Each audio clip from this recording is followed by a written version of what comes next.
Makanya saya mohon, kalau wudhu itu usahakan sempurna, terutama wudhu sholat. Kalau nggak wudhu sholat, itu sebaiknya nggak sempurna, supaya ada bedanya wudhu sholat sama wudhu tidak sholat. Rasulullah itu masyhur gitu ya. Rasulullah itu kadang tawaddu'a wudhu'an khafifan, wudhu yang sederhana, yaitu hanya sekali-sekali dan tidak sempurna. Ketika ditanya as-sholat ya Rasulullah, tidak. Misalnya saya habis makan, mau tidur, biasanya ya wudhu, tapi tentu tidak perlu sesempurna kayak wudhu sholat, biar ada bedanya. Rasulullah juga gitu, beberapa kali beliau wudhu, tapi tidak sesempurna wudhunya untuk sholat. Masyhur itu di riwayat tawaddu'a wudhu'an khafifan duna wudhu'ihi lis sholat. Tapi kalau wudhu untuk sholat asbaghal wudhu, menyempurnakan wudhu. Jadi supaya ada bedanya wudhu sholat dan wudhu tidak sholat. Saya gak wong ora iso ngaji podo kabeh. Abu Bakar ya gitu. Ana wong poso sunat kok nyediakno buka dimarahin. Istrinya pernah nyediakan buka beliau untuk puasa sunat. Itu embernya dipecahi Pak Abu Bakar. Ditanya, kenapa gitu? Apakah kamu akan menyaingi Ramadan? Jadi gak boleh memperlakukan puasa sunat kayak Ramadan. Ya biasa saja kalau puasa sunat tuh wah buka kolak opo. Ramadannya ya iri tuh, ini gimana kok saya disaingi ini. Jadi kabeh itu ada proporsinya, ada apa? Makanya megang Quran ya wudu, megang wudu. Nah tapi gitaran terus wudu, pengiran tersinggung. Piye kok om jaga gitar wudu? Jadi gak boleh kebaikan disaingi itu juga gak boleh. Bapak gue sergap wudu sampai nyekel gitar. Ya, untuk Quran tersinggung, wasem nih gak semburu kan. Malaikat panitia kan dia tersinggung. Kabeh itu kan ada proporsinya, apa? Ada proporsi. Itu hebatnya Rasulullah. Jadi kalau beliau wudu, bahkan wudu itu wudu li sholat sama tidak sholat itu. Misalnya sholat sunat itu kamu mampu ngadeg boleh nggak duduk? Boleh. Kalau sholat fardu nggak boleh, biar ada bedanya. Fardu itu spesial, nggak boleh, harus berdiri. Kalau sunat pun harus berdiri. Fardu tersinggung, iya sunat kok nyanyi aku kan gitu. Ya, makanya sholat fardu wajib berdiri ya. Sholat sunat boleh duduk meskipun mampu ya. Nggak boleh sama. Sholat sunat pun harus berdiri. Berarti ada sunat menyaingi fardu. Ya jelas ya, jadi aturan main itu harus jelas. Wa amtazulan misau sira kabeh alyoma ing dalem iki dina ayyuhal mujrimuna ya eling-eling sing itu. Saya punya sekian cerita ya supaya sampean tidak jadi ekstremis. Allah mentakdir dunia itu sudah seperti ini. Sudah, kamu tidak boleh protes. Kayak apa Nabi Musa itu Sofiyullah. Sing rumat Nabi Musa cilik sapa? Fir'aun. Ketika Rasulullah lahir itu panitiane ra kowe Abu Lahab. Wong roh kabeh. Pas Nabi lahir kowe mbek Abu Lahab berjasa ndi? Berjasa Abu Lahab. Abu Lahab saking senenge ponakane lahir lanang ganteng iku candaleme dekne mestine iku penting bagi dia dihibahkan ke Sayyidah Ami. Nah iki jenenge Suwaibah napa? Al-Islamiyah. Cara Jawa wis ora usah ngewangi aku nduk ngewangi dulurku wae mergo duwe bayi. Kayak apa? Dia yang tasakuran, yang ribet karena kekasih pangeran di rumah Abu Lahab, Musa di rumah Fir'aun. Ini dunia serai dia. Ya sudah seperti itu. Kamu mau apa? Lah pangeran yo ora risi tenang ae. Misalnya Abu Lahab protes, kalau nanti ngurmat kekasih jenengan, iya dunyaku semua. Selesai kan? Dunyaku dipangan kekasihku, selesai kan? Misalnya Fir'aun protes, riyen sing ngurmat Musa kula lho Gusti. Nganggo dunyane sapa? Dunyane jenengan yo wis masalahe opo? Pangeran santai wae. Tapi nek kowe ada bayangno wong saleh kudu steril ka wong kafir lah terus kowe gak tau maca sejarah. Nabi Musa itu rumah Fir'aun. Lahir Kanjeng Nabi niku sing manitiani Abu Lahab. Wis ngono dunya biasa wae, urip wis biasa wae. Maksudnya biasa wae penting saleh, di hati saleh, rezeki wis winawas. Wae taluk kowe pangeran, ora usah sok suci, ora usah sok bener dhewe biasa wae. Dunia kabeh kersane napa? Pangeran. Ya sudah seperti ini. Yang soleh kayak Salabah malah akhirnya suul khotimah. Padahal dulu disebut hamamatul masjid, tukang itikaf. Gak tahu mulai ke masjid, tapi akhirnya suul khotimah. Wahsi sing mata ini kekasih Nabi, rupanya mata ini Hamzah ditakdir husnul khotimah. Makanya itu ya muqallibal qulub tsabbit qalbi ala dini. Kita tidak pernah tahu. Nah kenapa kalau saya ngaji pede, mereka aku muji pangeran, saya tidak pernah mikir awakku, tak penting awakku, penting muji pangeran. Ngaji itu artinya kan muji pangeran, muji ilmu nih pangeran, ya sudah selesai. Itu anak gue dongo itu mikir awakmu dhewe. Mulane dongo mek ngaji ku derajate dhuwur ngaji, mergo ngaji muji pangeran, nak dongo mikir awake dhewe. Makanya masyhur itu ada dua kelompok di masjid, yang satu diskusi halal haram, yang satu berdoa. Nah, terus Nabi keluar dari rumah berdiri sempat ragu, saya kemana? Akhirnya Nabi ngendikan mereka itu berdoa kalau Allah mengabulkan ya disembadani. Tapi mereka belajar halal haram. Itu perintahnya Allah, saya sebagai Nabi.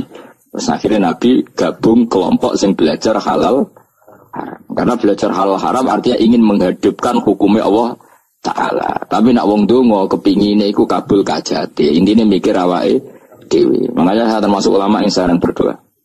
Tapi ya berdoa tapi kadang-kadang. Nah gue kan gak kontribusi ning agama rapati atau itu. Oh dasar murahan. Ya tapi ya mulang ya ora payu. Jadi kadang-kadang kula dibantah. Lah jenengan mulangi payu Gus. Lah kula ora payu, ndonga-ndonga ngono. Ya tapi aku ngerti pangeran ra bakal nyembadani barno ra wis. Pangeran yo paling sedek sithik ngono cukup. Kula termasuk orang yang enggak setuju ya kalau orang sholawatan terus berlebihan tapi khidmah ini Nabi kurang. Maksudnya gini loh, sholawatan berlebihan ya. Redaksi sholawat tentang Nabi itu kecil. Bukan sholawat jumlahnya enggak. Redaksi tentang Nabi itu kecil. Sementara tentang keinginannya itu saya tidak suka. Saya suka sholawatan itu ya yang nyifati Nabi banyak. Kemudian keinginannya kecil. Itu bagus. Kayak Ihya itu, kayak Ihya Abdul Hasan As-Sadili itu.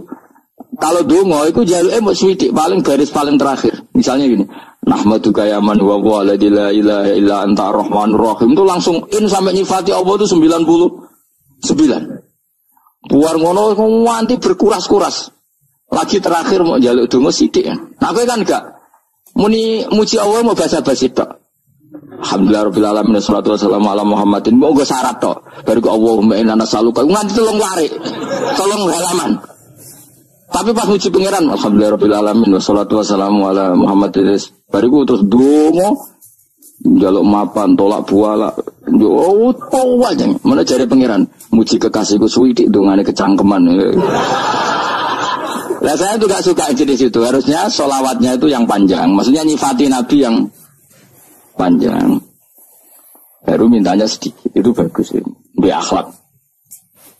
Makanya saya diantara sholawat yang senang itu sholawatnya Habib Ali Al-Habsyi yang arang Simtutur. Kalau beliau baca sholawat itu sholatan yattasilu biha ruhul musolli alaihi bi. Fayam basitu fi qalbi sirru nuri ta'alluqi bi wa hubbi. Wa yuktabu biha bi inayatillahi ta'ala fi hisbi. Jadi dia baca sholawat itu, ya Allah berikan sholawat kepada kekasihmu Muhammad. Dengan sholawat ini rohnya saya, musolli itu rohnya saya yang membaca sholawat, bisa sambung dengan rohnya Rasulullah. Dan setelah sambung saya terhitung sebagai orang yang mencintai Rasulullah. Dan saya berharap dari cinta itu saya tertulis sebagai umatnya. Nah, aku kan enggak mau sholawat itu mau. Saya termasuk orang yang enggak saya loh. Tapi ya tetap baik dibanding nganggo primbon di satu sholawatan ya.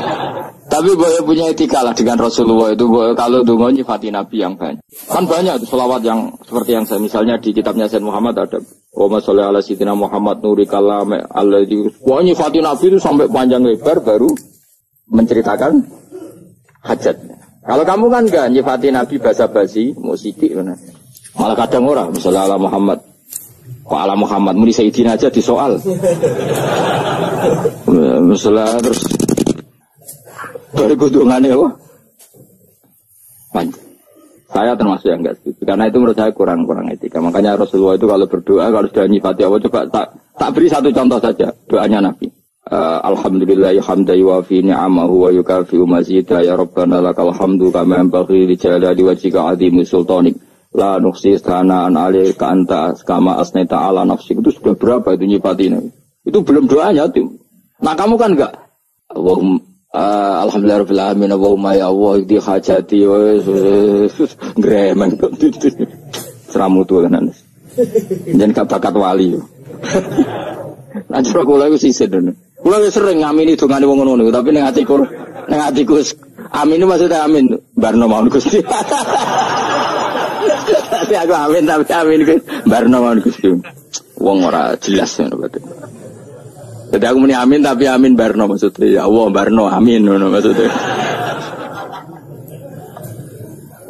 Jadi karena tadi setahu saya doanya para nabi, para wali itu memang seperti itu. Ya coba itulah doa tadi aja yang saya sebut itu berapa kalimatnya?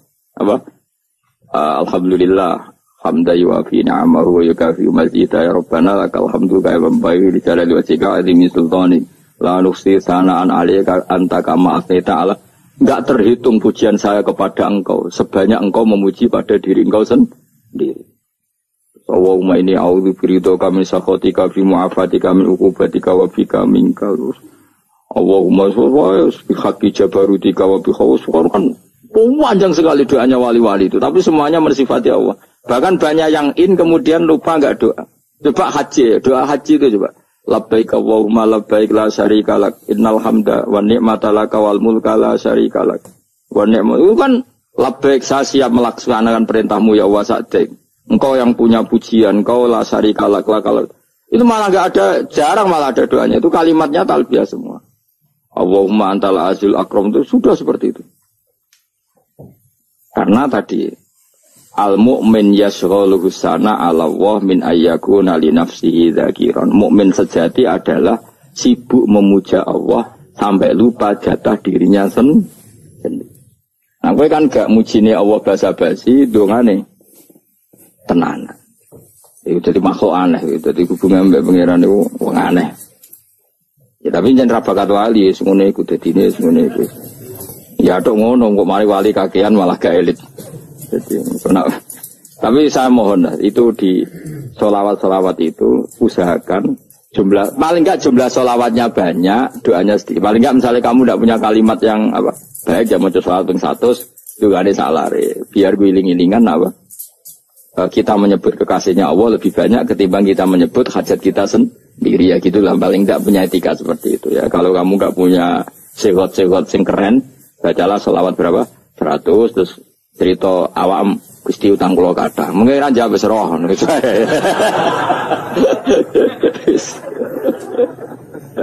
Tapi kan kita menyebut kekasihnya sampai 100 nyebut utang bisa. No coba nyebut kekasih bisa, nyebut utangnya 100. Berarti yen sampeyan ditakoki pangeran, kowe nyebut kekasih wong pira pisan, nyebut utang 100 dasar rayu utang ngono-ngono mereka. Ya ada, saya termasuk orang yang nggak setuju tadi. Jadi kalau apa redaksi sholawat cari yang mujinya Nabi lebih apa? Lebih banyak. Karena itu nanti lebih diridhoi Allah Taala.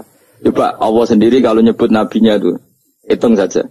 Laqad ja'akum rasulun min anfusikum. Jadi rasulun min anfusikum, seorang rasul yang sejenis dengan kamu. Terus azizun, orangnya sangat terhormat. Alaihi ma'anitum, rasul ini siap menanggung apa yang kalian tidak mampu. Kira bakal mlebu swarga baru kaya syafaatnya Nabi akhirnya mlebu swarga. Kira kelar korban Nabi tahu mengorbankan kita semua.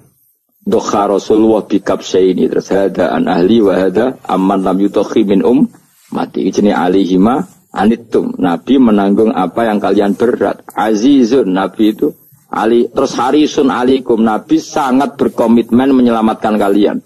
Haris itu keinginan yang berlebihan itu jenis apa? Haris, kayak kono namanya nih ngungseng, keinginan yang over. Nabi itu sangat berkeinginan kita ini maslahat. Terus bil mukminina raufur. Allah yang super saja, kalau nyebut nabinya nyifati sebanyak itu. Ada ayat lagi misalnya, Rabbana wab'ats fihim rasulam minhum yatlu alaihim ayatika. Muhammad itu siapa? Seorang rasul yang membacakan ayat-ayat Allah. Wa yu'allimuhum, seorang rasul yang mengajari mereka Alkitab wal hikmah. Wa yuzakihim, seorang rasul yang membersihkan akhlak-akhlak kita. Jadi artinya Allah punya tradisi kalau nyifati rasul itu banyak. Juga nyifati orang-orang sekeliling rasul. Makanya menurut saya madhab Syiah itu enggak pas. Karena Allah kalau nyifati Rasulullah itu jika nyifati orang-orang di sekeliling Rasulullah. Dan itu dengan pujian. Yaitu Muhammadur Rasulullah walladzina ma'ahu asyidda walal kufar ruhama'u bainahum tarahum ruk'an sujada yabtaguna fadlan minallahi warid wa nasimahum fi wujuhim min atharis sujud. Itu kan panjang sekali. Dan orang-orang sekeliling Muhammad adalah begini. Kayak apa Allah muji para ashabu Rasulullah? Masa kita ikut kelompok yang menghina ashabnya apa? Rasulullah. Makanya kita tetap mazhab ahli sunnah apa? Wal jamaah, yaitu mencintai semua sahabat. Karena Allah saja yang Tuhan mensifatinya dengan sehormat itu. Mensifati apa? Ashabu Rasulullah. Disifati orang-orang yang saling kasih sayang sama orang mukmin. Tarahum rukaan, sujud dan komitmen hidupnya untuk rukuk dan sujud. Simahum fi wujuhim min asari sujud. Udah asari sujud harus diterjemah, nanti sensitif. Cuma setahu saya asar sujud itu nanti setelah di akhirat orang sering sujud itu jabahnya itu ada nurnya. Tapi kalau ada yang nafsirkan asari sujud itu warna tertentu ya semboy. Itu sensitif. Yang jelas asari sujud itu ya sudah seperti itu. Seneng kamu kok hasut. Kowe nyen provokator, nak ono apa ya? Ada hal yang begitu terus mau berlebihan. Teke ya khisimun. Nah, kalau ada kepentingan pokoknya ayat si mahum fi wujuhim min asari sujud, bahwa dalam jabahnya itu ada asari sujud. Itu masyhur kan, saya terangkan ya, tapi gue jauh sensitif loh, biasa wae. Suatu saat Rasulullah itu ngendikan begini, nanti saya kata Nabi akan nyafaati kalian semua. Sahabat-sahabat tanya, ya Rasulullah dengan sekian miliar orang bagaimana kamu mengenali kita? Saya ulang lagi, suatu saat saya nanti akan nyafaati kalian, karena saya kenal kalian. Maksudnya di akhirat. Ya Allah, di akhirat. Rasulullah tanya, ya Rasulullah bagaimana engkau mengenali kita, sementara nanti di akhirat bermiliar-miliar orang gitu. Terus Nabi ngendikan gini, jika kamu punya unta dengan tanda tertentu, saya ulang lagi, jika kamu punya unta punya tanda tertentu, dalam jidatnya ada begini, dalam tangannya ada gini, dalam kakinya ada gini. Maka apa kamu bisa membedakan untamu dengan unta orang lain? Ya bisa ya Rasulullah, karena unta kita khas. Misalnya kaki depannya ada putihnya, kaki belakangnya ada putihnya, dalam badoknya ada putihnya. Kata Nabi, inna ummati yut'auna yaumal qiyamati hurran muhajjalin min asaril wudu. Nanti umatku, nanti wajahnya juga bersinar. Tangan kakinya juga bersinar. Jadi asar itu saya pastikan secara riwayat itu akhirat, maksudnya tentang akhirat. Tapi bahwa yang di dunia ada yang memulai asar itu gak monggo mawon. Loh itu bagus kan, artinya ekspresi percepatan. Enggak apa-apa loh, daripada kok kowe ora jelas ini. Maksudnya ya orang ngetok ya panjang jarang sujud tenan. Wis ora usah sensitif, tapi yang jelas ya nanti. Ya soben kiamat ruang samu. Nanti hisab itu nanti kalau hitung hanya sekitar 3 jam. Hisabnya sak dunia itu hanya sekitar. Karena malaikat itu tidak kesulitan sama sekali. Tak warai ya. Ini nggak akan salah saya dalam hal ini karena riwayatnya sahihah. Kenapa hisab itu hanya butuh rubu'un nahar, 1/4 dari siang enggak. Anggap saja siang itu 6 jam atau 12 jam itu aja terserah. Kalau 12 paruhnya kan 6 ya. Seperti 1/4-nya berarti 3. Itu gini, jadi nanti di mahsyar itu kan yauma tabyaddu wujuh wa taswaddu wujuh. Yaudah yang kafir itu gelap, hilang. Wajahnya, tubuhnya semuanya gelap. Yang mukmin itu semuanya terang. Jadi sudah yang tabyaddu wujuh wa taswaddu wujuh otomatis terus ningkat. Terus pergerakannya itu delala yang tabyaddu wujuh itu ke kanan, yang taswaddu wujuh ke kiri. Maka kamu jangan punya sinar yang kelap-kelip. Nanti kena bego yang karena gak jelas tadi. Maka kamu harus sinarnya yang sejelas-jelasnya. Hurran muhajjalin min asaril. Bila perlu nur kamu sampai menembus langit saat itu. Makanya ketika orang mukmin sudah nurnya ada di muka, ada di tangan, masih ngendikan Rabbana atmim lana nurona, karena takut masih kena bego tadi. Karena kalau hanya wudu tok, sikil tok kan bayangkan di miliaran orang kan bisa agak kelihatan. Tapi kalau nurnya sampai nembus langit kan, itu siapa kok nurnya sampai? Kan malaikat langsung tahu. Lane hafal Quran, alim kan insya Allah nurnya itu. Sama zaman itu masih berdoa, Rabbana atmim lana, sempurnakan nur kami. Karena nanti identifikasi malaikat berdasar tadi. Kalau ada nur berarti diletakkan ashabal yamin. Kalau nggak ada nur, ashabal shimal. Nah malaikat yang dibawa bigu itu kira-kira detail gak? Dugaan saya kalau kelap-kelip pasti kena simal. Wah ini partai kiri mesti kan. Komnas yang wudune mau dulet sirah tok sidik. Karena anak mazhab Syafi'i. Sebetulnya meskipun itu sebaiknya kalau basuh sirah itu kabeh ben ora kelap kelip mana aneh pepes terus dulat-dulat dok. Itu sebenarnya ya itu kelap kelip. Ya sudah ya. Setelah itu kata ngendikane pangeran yu'raful mujrimuna bisimahum fayukhadu bin nawasi wal aqdam. Orang-orang pendosa kelihatan maka diletakkan di kiri. Nah sama yang orang-orang baik simahum fi wujuhim min asari. Jadi ayat itu jelas tentang akhirat. Tapi kira usah terus provokasi. Karena kamu kok yakhisimun. Maksudnya provokator. Jadi nanti yang mukmin jelas nurnya. Lah nur ini nanti dengan kadar iman kamu, perilaku kamu. Ada yang kelap-kelip, ada yang... Nah yang kelap-kelip ini orang kena bigo itu tadi. Nanti setelah kena bigo ikut ashabi simal, yang kelap-kelip disortir lagi. Malaikat yang bagian detail kan ada nanti. Nah ini terus ditubir neraka. Yang kafir benar-benar neraka, yang ini ditubir neraka. Itu nanti ini yang ngel-ngelo Kanjeng Nabi digoleki ya ini itu. Mana sakit Kanjeng Nabi, mana ono kiai soleh darani nek iso soleh dhewe sakit Nabi mergo terus goleki endi umatku sing kelap-kelip itu. Dicari di syafaat. Ya, imma langsung dituruti Allah wa imma diubasikne neraka. Ya terserah rencanamu piye kon aku kowe. Tapi yang jelas apa? Kiamat itu cepat sekali karena tadi ada identifikasi tadi. Makanya hanya cukup 3 jam karena tadi yang jelek kelihatan jelek, yang baik kelihatan baik. Makanya cepat. Ya araful mujrimuna bisimahum, orang pendosa dikenali lewat alamatnya yaitu taswadu apa? Wujuh. Kalau orang baik dikenali lewat tabyadu wujuh. Nah terus setelah nyingkir, ini ngono tak warai kiamat. Setelah nyingkir itu faduri babenahum bisuril lahu bab. Setelah tersingkir tadi terus lalu ada pintu penghalang, pintu pemisah. Nah pintu pemisah tadi yang sisi kanan langsung jadi surga, yang sisi kiri jadi neraka. Itu disebut faduri babenahum bisuril lahu bab batinu fi rahmatu wa zahiruhu min kibalihil adab. Yang pintu arah kanan otomatis wilayah surga, yang pintu kiri otomatis wilayah neraka. Nah problemnya ketika penutupan pintu itu dah yang kelap-kelip itu katut kemana ini yang makanya kamu jangan malok partai yang apa kelap-kelip yang nggak jelas itu koalisi kemana ini. Kalau partai besar kan iso nyalon presiden, partai kecil ini kan ikut mana ini kan sing sak ngisore 1%, 2% ini kan repot. Lu coba misalnya nur kamu 2%, berarti gelap kamu kan 98%. Kira-kira malaikat mengkategorikan kemana coba? Ayo jawab. Gelap. Loh kode semangat. Padahal itu bagian dari kamu. Kalau satu tubuh itu sinarnya hanya 2%. Kira-kira kategorinya itu partai gelap, partai terang. Kode semangat kok itu. Berarti kegaruk kemana? Kiri. Tapi bisa saja malaikat cara berpikir gini. Tapi kok ada cahayanya ya? Padahal kata Allah, yang bercahaya ashabul yamin.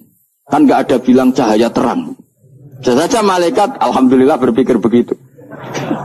Ya nanti kita rayu saja supaya berpikir ini kan, yang penting ada cahaya. Kan Allah tidak bilang terang apa kelap-kelip. Ya mungkin saja asal ada cahaya, dikategorikan lahu nur, punya apa? Nur. Tapi yang jelas saat itu pun yang sudah punya cahaya masih berdoa, Rabbana atsmim lana nurona. Ya Allah, saya mohon sekali nur-nur kami sempurna. Jadi ini saya bantu teman-teman yang hafid-hafid supaya tahu maknanya ya. Dan yang nggak hafid ya dengar ya. Kalau nur itu penting. Makanya Nabi itu kayak apa? Nabi itu orang super. Itu kalau ngendikan Muhammad al-min fauqi nuran wa min tahti nuran wa an yamini nuran wa an simali nuran. Sampai terakhir Nabi masih mendoa untuk dirinya waj'al li nuran, dan semua tubuh saya jadi nur. Saya Nabi sudah gitu. Ya Allah, jadikan sisi depanku nur, belakang kami nur, kanan nur, kiri nur. Terakhir itu apa? Waj'alni nuron, dan doa semoga semua tubuh saya jadi. Itu termasuk doa yang sering saya baca. Karena saya takut kelap-kelip tadi, ini bahaya ini kalau malaikat. Saya tidak tahu cara berpikir malaikat tadi. Apa ngitung 98% maka dikategorikan apa? Gelap, apa dihitung nurnya saja? Wong instruksinya Allah kan yang ada nur ashabul yamin. Meskipun kelap-kelip kan punya nur. Saya tidak tahu nanti ikut 2% ikut mana kalau di partai koalisi? Ikut yang menang biasanya, ikut yang apa? Ya paham ya, makanya saya mohon kalau wudu itu usahakan sempurna, terutama wudu sholat. kalau nggak wudu sholat itu sebaiknya nggak sempurna supaya ada bedanya wudu sholat sama wudu tidak sholat. Rasulullah itu masyhur gitu ya. Rasulullah itu kadang tawaddu'a wudu'an khafifan, wudu yang sederhana, yaitu hanya sekali-sekali dan tidak sempurna. Ketika ditanya as-sholat ya Rasulullah tidak. Misalnya saya habis makan, mau tidur biasanya ya wudu, tapi tentu tidak perlu sesempurna kayak wudu sholat, biar ada bedanya. Rasulullah juga gitu, beberapa kali beliau wudu, tapi tidak sesempurna wudunya untuk sholat. Masyhur itu di riwayat tawaddu'a wudu'an khafifan duna wudu'ihi lis sholat. Tapi kalau wudu untuk sholat asbaghal wudu, menyempurnakan wudu. Jadi supaya ada bedanya wudu sholat dan wudu tidak sholat. Saiki gak wong ora iso ngaji padha kabeh. Abu Bakar ya gitu. Ana wong poso sunat kok nyediakno buka dimarahin. Istrinya pernah nyediakan buka beliau untuk puasa sunat. Itu embernya dipecahi Abu Bakar. Ditanya, kenapa gitu? Apakah kamu akan menyaingi Ramadan? Jadi gak boleh memperlakukan puasa sunat kayak Ramadan. Ya biasa saja kalau puasa sunat tuh wah buka kolak apa. Ramadannya ya iri tuh, ini gimana kok saya disaingi ini. Jadi kabeh itu ada proporsinya, ada apa? Makanya megang Quran ya wudu, megang wudu. Nah kabeh gitaran terus wudu, pengiran tersinggung. Piye kok om jaga gitar wudu? Jadi gak boleh kebaikan disaingi itu juga gak boleh. Bapak gue sergep wudu sampai nyekel gitar. Untuk Quran tersinggung, wah semen ibu gak sembunyi kan. Malaikat panitia kan ya tersinggung. Kabeh itu kan ada proporsinya, apa? Ada proporsi. Itu hebatnya Rasulullah. Jadi kalau beliau wudu, bahkan wudu itu wudu li sholat sama tidak sholat itu. Misalnya sholat sunat. Sholat sunat itu kamu mampu ngadeg boleh nggak duduk? Boleh. Kalau sholat fardu nggak boleh, biar ada bedanya. Fardu itu spesial, nggak boleh, harus berdiri. Kalau sunat pun harus berdiri. Fardu tersinggung. Iya sunat kok nyanyi aku kan gitu. Ya makanya sholat fardu wajib berdiri ya. Sholat sunat boleh duduk meskipun mampu loh ya. Nggak boleh sama. Sholat sunat pun harus berdiri. Berarti ada sunat menyaingi fardu. Ya jelas ya. Jadi aturan main itu harus jelas. Nggak boleh. Makanya Abu Bakar itu nggak mau kalau ada orang puasa sunat kemudian apa? Abdullah bin Mas'ud lebih parah. Dia itu tukang nyuwepeng orang yang selalu sholat duha. Makanya saya itu duha itu jarang. Karena takut kena sweepingnya siapa? Abdullah bin Mas'ud. Itu ada orang khusyuk tiap hari duha disweping sama dia. Apakah kamu menjadikan sholat ini jadi fardu? Kok mbok lakoni bedino? Awas nampak lakoni bedino. Di era akhir duha dilakoni bedino. Perkara ini butuh duit. Itu kalau zaman Abdul Mas'ud kena sweeping apa? Karena berarti menandingi fardu. Yes, ora usah anut ilmu ku bahaya itu sensitif. Cuma ini kan ilmu tetap tak utarakan. Biar kamu tahu, enggak boleh fardu disaingi itu enggak. Coba kan banyak ketentuannya tadi. Contoh paling gampang itu apa? Kalau sholat fardu boleh, enggak boleh apa? Duduk. Sholat sunat boleh duduk. Sholat sunat boleh di kendaraan sesuai jalannya kendaraan. Aynama tawajjahat bi rohilatu. Kalau sholat fardu, kalau kamu naik unta harus turun untuk memastikan di kiblat. Jadi banyak. Sholat sunat kamu dalam keadaan najis sudah tidak boleh dilakukan. Kalau sholat fardu, karena saking pentingnya fardu, meskipun dalam keadaan najis ya menemukan alat sesuci harus tetap sholat. Jenenge sholat dihormatil waktu. Karena nggak boleh fardu ditinggalkan. Meskipun nanti harus dah. Karena nggak boleh mengalahkan fardu meskipun itu oleh najis. Jadi misalnya kamu pergi hanya bawa satu celana, kemudian di terminal atau apa kena najis, kena uyah sampean misalnya, kamu harus tetap wudu dan sholat. Karena nggak boleh fardu ditinggalkan. Meskipun nanti harus dah. Karena sholat kamu tidak sempurna. Dalam keadaan celana kamu najis, boleh nggak sholat sunat? Oh nggak boleh. Karena kalau fardu itu darurat memang suatu yang harus maka dilakukan. Tapi kalau kamu dalam keadaan nggak suci, nggak boleh melakukan sholat apa? Sunat. Karena fardu itu spesial apa? Spesial.